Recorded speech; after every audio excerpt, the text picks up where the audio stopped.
Let's take a look at this detail of how we can find the unperfect square. The perfect square is easy to look to find, which, as I mentioned to you guys, this is the first 15 perfect square. 1 is a perfect square, 4 is a perfect square, 9, 16, 25, 36, 49, 64, 81, 100, 121, 144, 169, 196, and 225. Okay, so again, this is the first 15 perfect square. If 16 times 16 would be 256. So again, this is the one method that you can do, is you can take this perfect square and divide it by whatever number you have, right? If, for instance, if I have like 108, you say, well, 108, can 100 go to 108? Is not work out. Can 81 go to 108? It does not work out. Can 64? And then the next number, you probably say that 36 can go into 108 in the sense. So if we see that 36 go into 108, or 108 divided by 36 is 3, then 36 is our perfect square. We know that 36 is 6 times 6. Okay, so this is one method to do in terms of a perfect square or perfect cube, is we take this perfect square and perfect cube and divide it by the number that they give us. Okay, and I give you this list of perfect square, the first 15, and this perfect cube, the first 7. 1, 2, 3, 4, 5, 6, and 7. Again, I mentioned this, I wrote it yesterday, but this is what we have is, for instance, let's say that we have this 128. We know 128 is not a perfect square, right? They ask you take a square root of 128. 121 is a perfect square, 128 is not. So this is what you would do, or this is what you want to do, is you take 128, you divide it by 121, you say, well, that's not a whole number, it's not work out. You take 128, divide by 100, that not work out. You take 128 divided by 81, you will see that that is not work out also. Then you take 128 divided by 64. And if you take 128 divided by 64, you say, wow, 128 divided by 64 is 2. And why do I divide by 64 or divide by 81, divide by 100? Because those are the perfect square, right? So if you take that and you just divide it, divide, and as you can see, 64 will give me 2. And then this is what we have is 64 times 2 will give me 128. So we know that inside our radical, instead of say 128, we just say 64 times 2. Why? Because we know that the rule for division, or not division 2, multiplication is, if there are 2 items multiplied inside your radical, you can split them out to 2 radical, right? So again, if you have 2 radical, you can merge them into 1, or vice versa. If you have 1, you can split them out to 2. Just the same as the division. If you have 1, you can split into 2, or vice versa, to merge them to 1. So the reason why we do this, or this method here, is we take all the perfect square and divide it. And now we know that the square root of 64 is just a simple 8 on the outside. Those are perfect square, and the perfect square and a square root, they cancel out. And again, a square root of 2 is just a square root of 2. So that is one way, or this is one way to find a perfect square, is you take this perfect square and you want to take the highest perfect square. You want to take the highest perfect square there is. Whoever say, oh, Mr. Tran, 128, I can divide that by 4. And 4 go to 128 will give you 32. Right? 128 divided by 4 will give you 32. Inside 32, there's another 4, because 4 times 32, 4 times 8, right? So again, there is a hidden there is a hidden perfect square if you try to do with the small number. So my advice is attack with the highest number that you can attack with, and then keep on divide until you get to a whole number. Okay, so similarly, 147, we know 144 is a perfect square, right? So 147 definitely is not a perfect square. So how do we do this item here? What can go into 147, right? So this is all you do is you take 147 divided by 144. We know that that will not give you a whole number. 147 divided by 121, we just want to go one less, right? So I took all my perfect square, and again, hopefully you see that if you divide this thing here, by the time you get to 147 divided by 49, we can stop there because 147 divided by 49 will give you 3. Okay, so we want to start with the highest perfect square we can get and divide until you get to something. We see that 147 divided by 49 is 3, meaning instead of say 147, we say 49 times 3, because 49 times 3 is equal to 147. And why do I write 49 times 3? Because 49 times 3, the square root of 49 will give me 7, which is 7 on the outside. The square root of 3 is just square root of 3. Okay, so this is one way to find your hidden perfect square. Okay, so the other way, this way, you just have this list of perfect square and you keep on divide until you have one. The other way to find a unperfect square is basically, well, first of all, question with this first method here, the first method where you divide your number by a perfect square number or perfect cube. If you don't like this method, the second method basically tell you that instead of divide your number by a perfect square, what we need to do, or what we want to do, is we want to break your number to a prime factorization, or basically break your number down to the multiple of prime.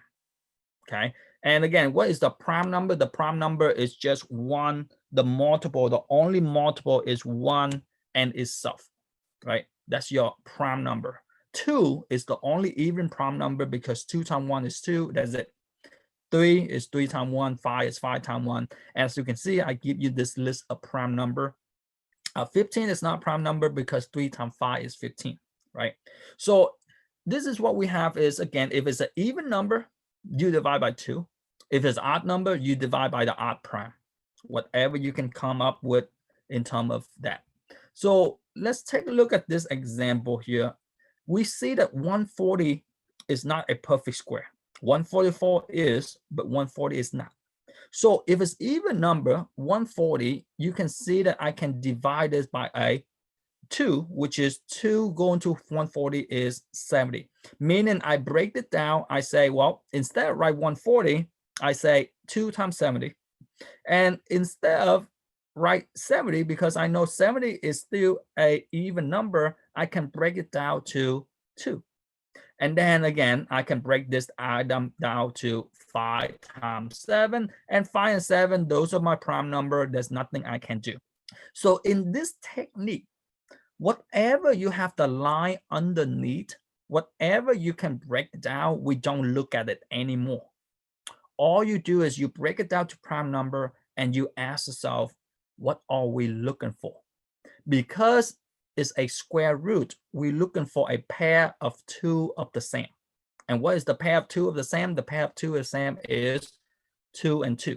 And if we have a pair of 2 of the same, we take one of them to the outside, and the leftover is 5 times 7 on the inside, which in this case, 5 times 7 is 35. And again, 36 is a perfect square, 35 is not. And this will be our answer. If you were to do it earlier, if you were to do this item as before, you can see that this is a square root of 4 times 35, right?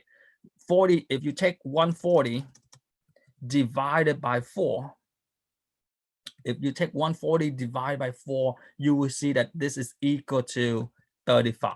Or in the same token, 140 inside your radical, you have a square root of 4 times 35 and a square root of 4. 4 is a perfect square, but it's come out as 2 because again, 4 is a perfect square, but it's just come out as a 2. Okay, so this is what we want to do. If you want to break it down to a prime number, then you break it down and then you ask yourself, what am I looking for? Am I looking for a pair of 2 number if it's a square root, or am I looking for a pair of 3 number if it's a cube root? Okay, so let's take a look at another one in terms of this thing here, 504, our error code, right? So what is a square root of 504? Well, one way we can do is we can take this 504 divided by 144 and so on and so forth if you want to, but let's break this thing down, right? Because 504, I know that is an even number, and as long as it's an even number, you can always break down by 2, because 2 can go into any even number. So all you do is you take 504 divided by 2, you have 250, 252. And because 252 is an even number, I can divide that by 2 again, because 2 going to 252 will give me 126. And because 126 is an even number, I can divide this by 2, and I have 2 times 63. And now 63, you can break down a few ways. You can say, oh, 63 is 7 times 9. You can do that. 7 times 9 is 63. Or you can say 3 times 21 is 63. And again, 21 you can break down by 3 because 3 times 7 is 21. So if you break down 7 times 9, the 9 you can break down 3 and 3. Doesn't matter in terms of how you break down. But again, the prime factorization is you want to break down by a small number. That is contradict with the other one. The other one is you try to divide with the biggest perfect square number you have. Okay, so once you have this thing here, once you break it down, this is what you do is whatever have the line underneath, whatever you break it down, whatever they have an error underneath, we don't look at it. We don't care about those because those numbers already disappear. You already break it down already. Now, this is what I'm looking for right here. I'm looking for the outside layer, right? I'm looking for outside layer, and this is what I have is I'm looking for this item, this item, this item, this item, this item, and this item. This is the 7 or the 6 item I'm looking at. And because it's a square root, everybody see that because it's a square root, I'm looking for a pair of the 2 or the pair of the same. And in this case, everybody see that I can take out a 2 because I have a pair of 2. I can take out one of them. I can take out a 3 because they have a pair. I can take out one of them. So what can I take out? Well, I can take out 1, 2, and 1, 3. What is my leftover? My leftover, my lonely 2 still on the inside, and my lonely 7 still on the inside. And again, whatever you take out is become multiplication. Whatever left over is still become multiplication. So in this case, you can see that we have 6 times 14, or not 6 times 14, 6 square root of 14. And again, if you do this item here, the way that we did earlier, you will say 504 divided by 36. And if you take 504 divided by 36, your calculator should give you 15. Or in the same token, this is what we have is 36 times 14. And why am I use 36? Because 36 is a perfect square. Square root of 36 will give me 6. So let me ask you guys here. Which way will you guys prefer? Do you guys prefer break it down to a prime number like this? Or do you prefer divided by a perfect square?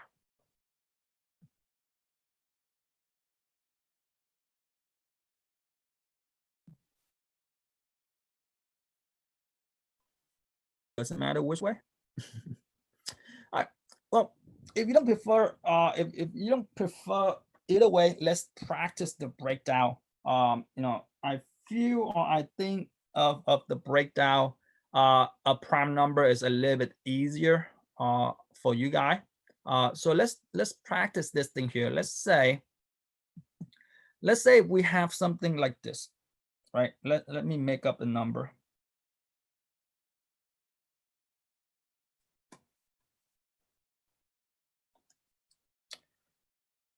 Let's say if I give you this item right here, let's say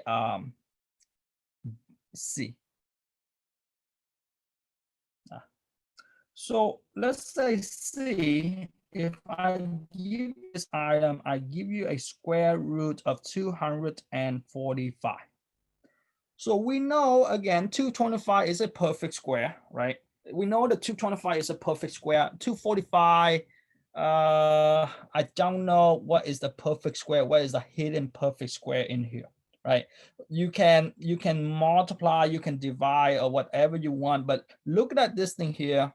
For me, this is what I'm doing is I know that a 2, I know a 3, I know a 5, I know a 7, I know a 11. Those are my prime number. And again, hopefully you guys see that because whatever end up with a 5, we can divide this by a 5, right?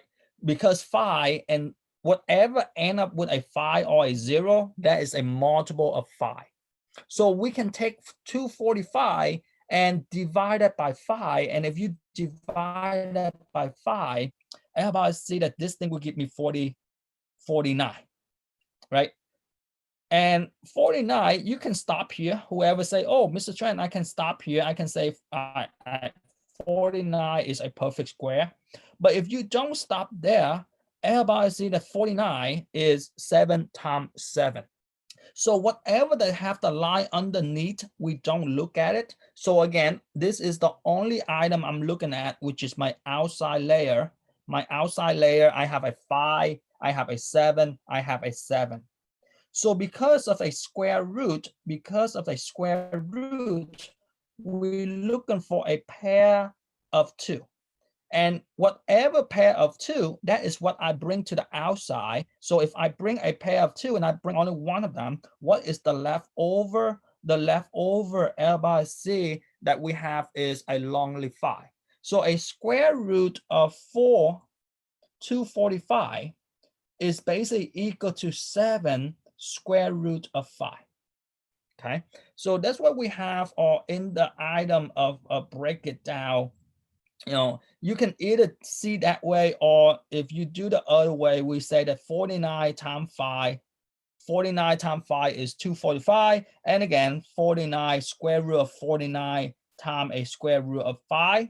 And square root of 49, this is a perfect square, so I can bring out a 7. My lonely 5 is there. So again, doesn't matter which way you work, and you have to choose one way. You have to choose one item so that you can work with in the sense of one method so that you are comfortable with. For me, I like to break it down because for me, I like to break it down in term of prime number. So let's take a look at this 108. Let's say we have 108, and 108 is a little bit tricky. If you do a perfect square, some of you guys say, oh, 9 times 12 is 108, right? 9 times 12 is 108. And you might stop there, and that's where the problem comes with the perfect squares. You might not divide by the big perfect square. Okay. So again, let's take a look at this thing here. Because of the 8, everybody see that because of the 8, because it's an even number, I can divide this by 2.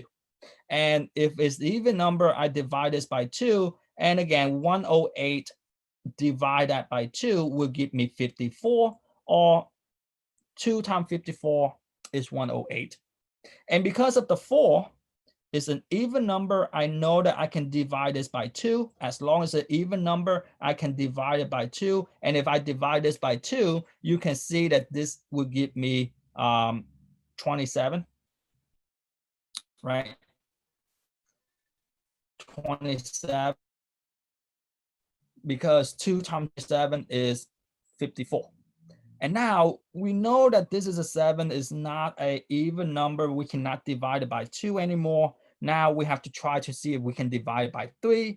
And luckily, if you divide it by 3, you can see that 3 times 9 is 27. And again, the 9, we can say that 3 times 3 is 9. So everybody see that this thing here, we don't look at because there's a line underneath. This thing here, we don't look at because there's a line underneath. Anything that have the line underneath, we don't look at it, which is, again, we don't look at those. We only look at the outside layer.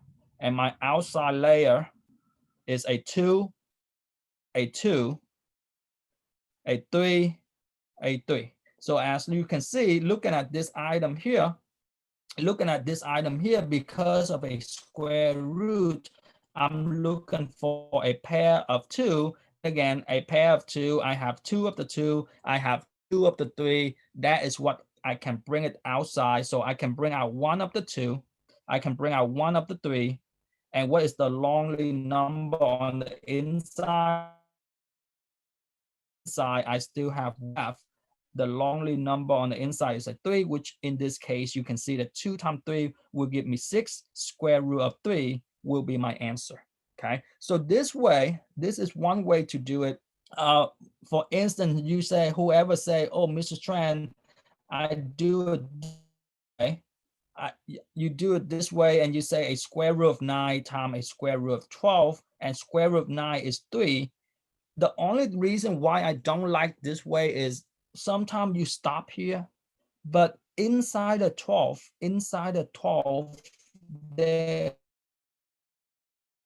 there's a perfect. So again, that's why sometimes you guys will miss a perfect square if you don't divide by the highest number.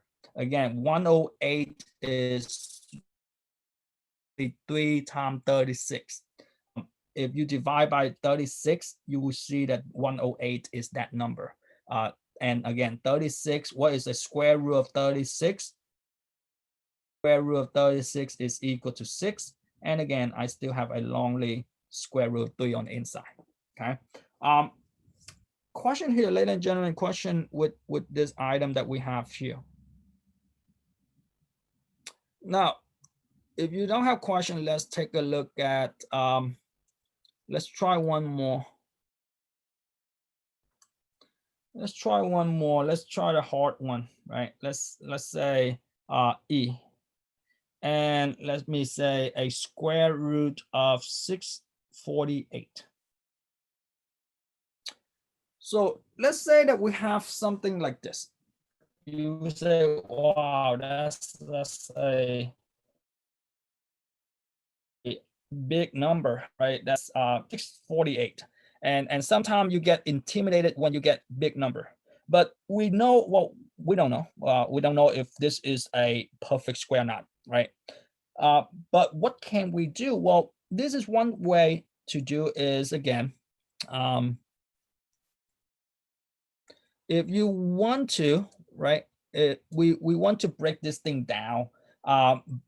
So how can we break this thing down? Well, looking at this thing here, as long as an even number, do you agree that I can divide this?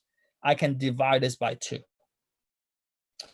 And if I divide this by 2, I see that this thing here will give me 324, right? And again, I don't know if 324 is a perfect square or not. Let's say that I don't know that. Because it's an even number, I still can divide this by 2. As long as an even number, I can divide by 2. And again, 2 going to this thing here will give me 162, right? 2 going 1, 6, 2.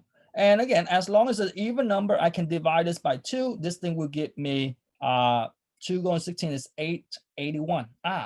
We can stop here. Some of you probably say, oh, we can stop here because 81 is a perfect square, right? Looking at this thing here, everybody see that again, 81, we can stop here. Or if you don't see that 81 is a perfect square, we can still break it down. And again, you can break it down like this, 9 times 9, or you can break it down to 3 times 3. But again, most of you, or hopefully most of you, or all of you, probably see that we can stop at the 81. Use it this way. So do you agree? Do you agree that this is what we have? This is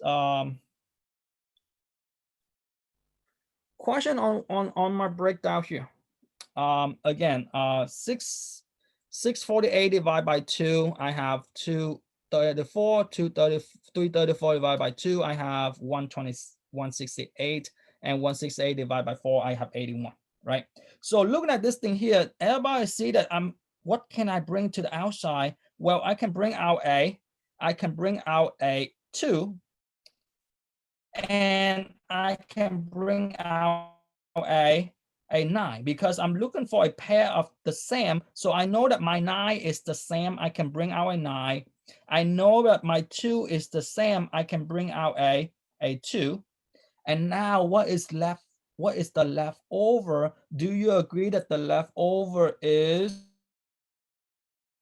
the leftover here, which is the 2. So if it's the leftover, that is what is stay on the inside. So now what will be my answer? My answer will be on the outside, square root of 2 on the inside, right? And again, some of you, if you notice, or you can stop here if you know that this is 18 times 18. 18 times 18, that will give you 230, 224. That is the perfect square. But again, like I say, let's say that you don't.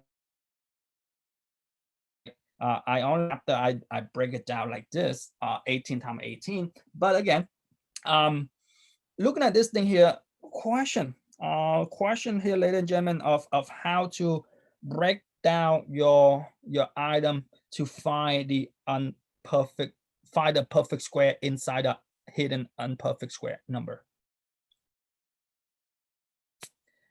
And again, let's try one more, right? Let's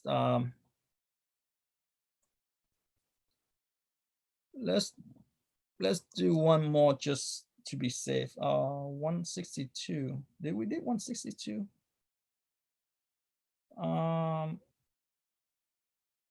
I don't think we did 162. Let's say F.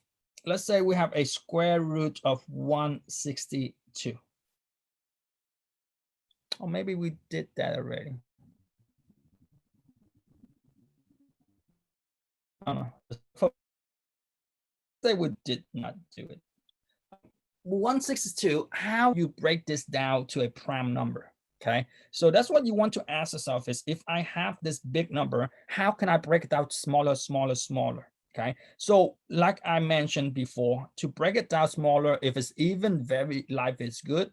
If it's even, all you need to do is break it down by 2.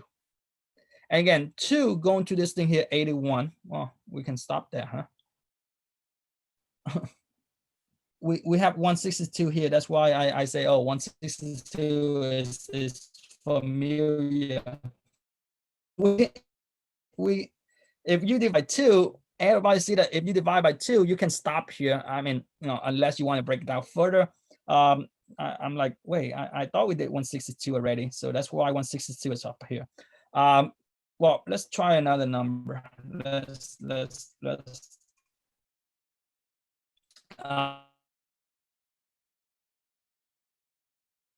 this thing here is 9 times 9, square root of 2. Let me let's try try let me make up a number. I try let's do a square root of I don't know if this work 212. Let's do 212. Let's say if we have this item here, a square root of 12.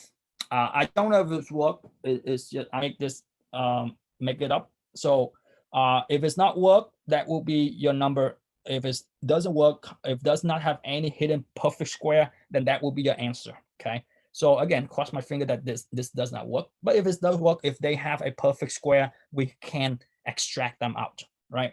So if you were to, again, this is the game plan. Because we know that this is even number, we can divide this by 2. And if you divide this by 2, everybody see that this thing will give me 106. Well, there's a perfect square, ladies and gentlemen. Why do I say there's a perfect square? Because this thing here is still I still can divide this by 2. And if I divide this by 2, I have 53.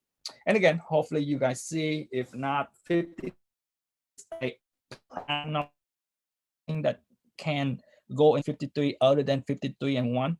And again, the reason why I say we have a perfect square is because I see that we have a pair of the same, and that's what we want to find, because as long as they are even, we can bring out one of them out to the outside. And again, my long lived 53 will stay on the inside. Okay. So again, that's the idea of this square. You know, like I said, I don't 12. You know, and if we don't know it, if it's even, we divide by 2. If it's even, we divide by 2. If it's odd, we will try to divide by 3. We try to divide by 5. We know not to divide by 5 because the number does not end with 0 or 5, right? We can try to divide by 7, divide by 11, divide by 13. And again, none of this thing here doesn't look like they have 53. I believe is a perfect, not a perfect, it's a prime number. Okay. So again, looking at this thing here, once we have this thing here, whatever have the line underneath, we don't look at it. And as a 4, we have a pair of the same. And if it's a pair of the same, we take it out one of them. And again, the leftover will be still on the inside. Okay. So this question right here, ladies and gentlemen, question of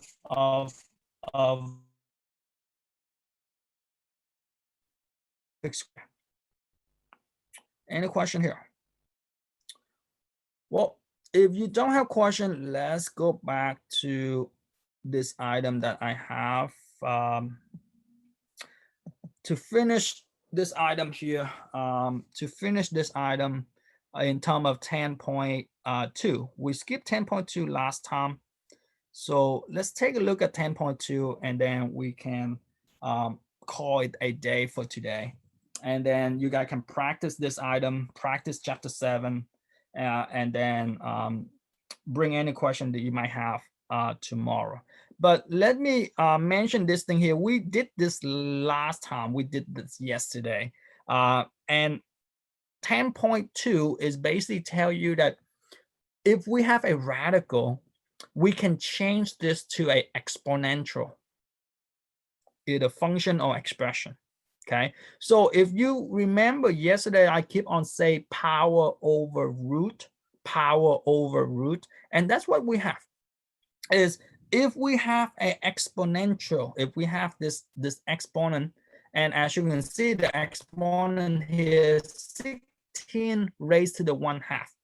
So if it's 16 raised to the 1/2, the 1 is your power and the number 2 is your root. So in this chapter, this is what they ask you to do, is if we give you this exponent expression, this exponent, how can you convert that to a radical?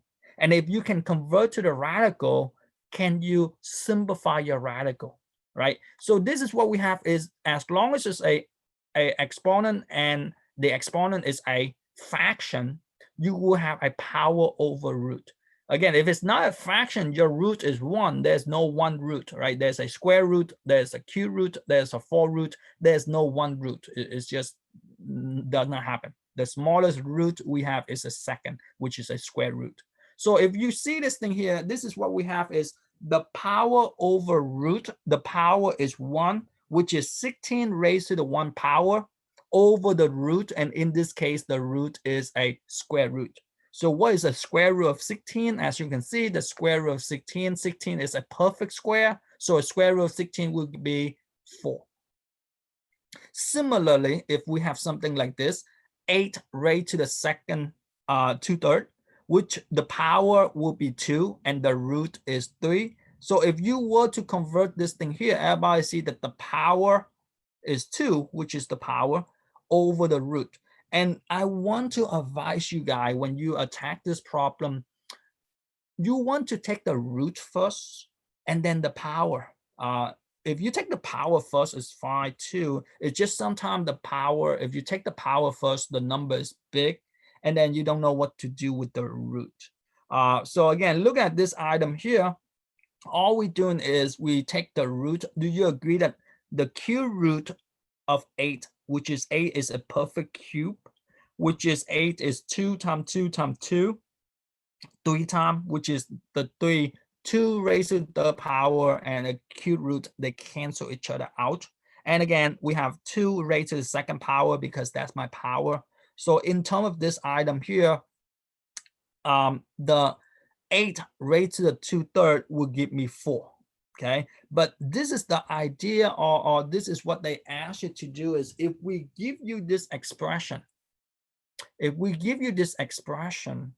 can you convert this to a radical and simplify? So before I let you guys go, let me show you there are these two problems, and it look very easy, but it's very different. If you look at A, we have a negative 16 raised to the 1/2. When you see this thing here, reminder, if you remember in early chapter, I told you, does the negative associate with the 1/2? Does this negative here associate with the 1/2? And hopefully you guys say is not. Meaning the negative is just a negative. The 1/2 is only associated with the 16, which is the negative is on our side, and the 16 raised to the 1/2, which is the power over the root, which is a square root of 16, or in this case, a negative square root of 16. And again, negative square root of 16, that will give me 4, but the negative, we keep it, so it's a negative 4. Now, what is the difference between A versus B? Well, B, we have this parenthesis. And if we have this parenthesis, as you can see, the negative is associated with the 1/2. So the power over root, which is a square root of a negative 64, unlike A, negative square root of 16. Okay, so that's what you have to, or this is what you need to ask yourself. Does or is this negative? Is this negative associated with the item I have, right? So in this case, or this is what we have. And if we have a square root, of a negative number, remember yesterday, for now, as of now, the square root of a negative number, we say is no solution. There is no solution for a square root of a negative number. So distinguish the difference between A versus B. Okay, so if you look at this thing here, make sure to know when the negative is associated with your power versus when the negative does not associate with your power, and they do make a big difference. Okay, and again, let's go over this thing here. If you look at this item, you can see that the whole fraction is raised to the 2/3. And if the whole fraction raised to the 2/3, that will give me power, which is the second power, the cube root, which is cube root of 8 over 27 raised to the second power. And again, you can dissect this by say a cube root of 8 divided by a cube root of 27. And if you remember in the beginning, the 8 is a perfect cube and the 27 is a perfect cube. The 8 is 2 times 2 times 2. 27 is 3 times 3 times 3. And again, 2/3 raised to the second power, this thing will give you 4/9. It's just, we will do more of this thing here tomorrow or next week. But again, this is the idea is if we give you some item, if we give you some item in the sense of the exponent is a fraction, and whenever the exponent is a fraction, is always be your square root, cube root, 4 root, 5th root, whatever root that you have.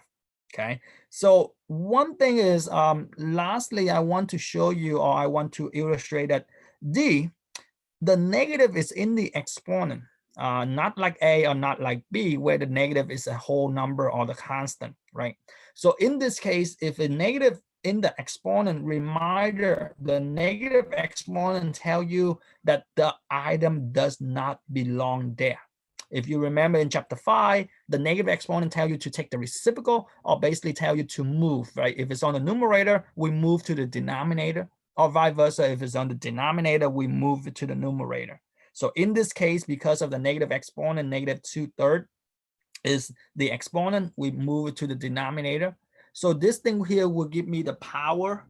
Again, the power is 3. The root is second square, is the square root. So again, it's not like the 2/3. This one here is 3/2. So what is a square root of 25? Well, a square root of 25 is 5, and 5 raised to the third power is 5 times 5 times 5. So in this case, 5 raised to the third power will give me 125. Okay, so again, looking at this thing here, I know the first time you saw this thing here, and I am a little bit running low on time, but we will do more of this thing here tomorrow in terms of how can we convert from the exponent to radical, or vice versa, from radical back to exponent. Okay, so let's stop here for today. If you have question, please stay back.